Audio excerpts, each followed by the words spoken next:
ঈশ্বরের কাছে প্রার্থনা করছি আপনার সফলতা আসুক।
কৃষ্ণনগর কেন্দ্রে যেরকম ভাবে পঞ্চায়েত নির্বাচনের সময় সন্ত্রাস করা হয়েছে, সাধারণ মানুষের ভোট করার অধিকার কেড়ে নেওয়া হয়েছে,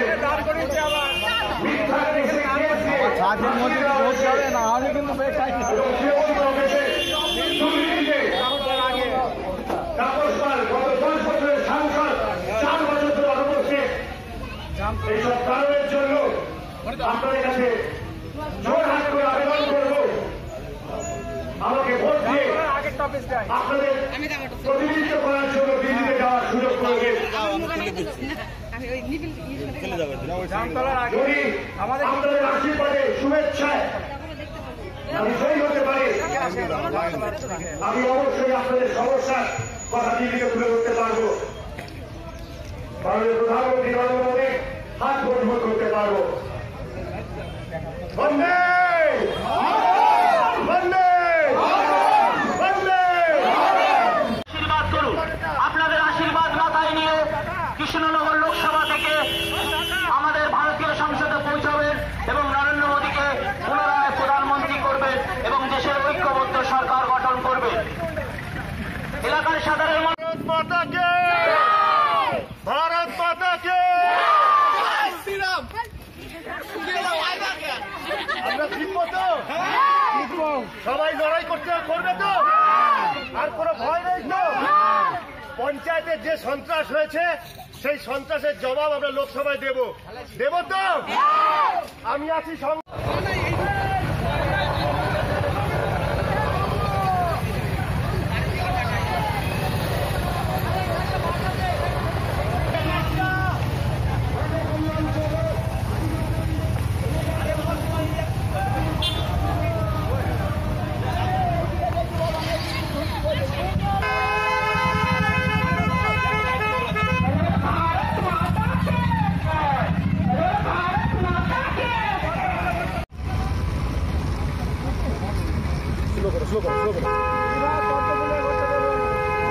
আমাদের প্রার্থী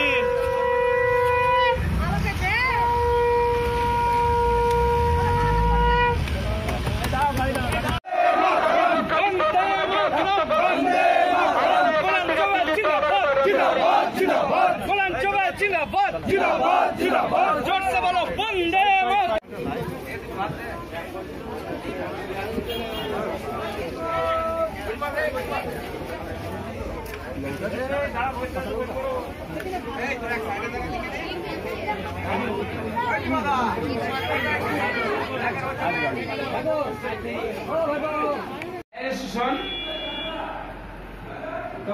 এখানে প্রাণকে ডাক, রাজাদিকে ডাক, নিলয় যদি এসে থাকে নিলয় আর সত্য ডাক। 15-20 মিনিটের জন্য ক্যান্ডিডেট আমরা একটুখানি সিরিং করি। কার কথা বললাম? নিলয় দা, রাজার মিনিট প্রাণদা, সত্য ডাক।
যদি এখনো আমাদের স্টিং নিউজ চ্যানেলটি সাবস্ক্রাইব না করে থাকেন তাহলে এক্ষুনি সাবস্ক্রাইব করুন আর বেল আইকনটি ক্লিক করুন। পেয়ে যান সব খবরের দ্রুত ভিডিও আপডেট।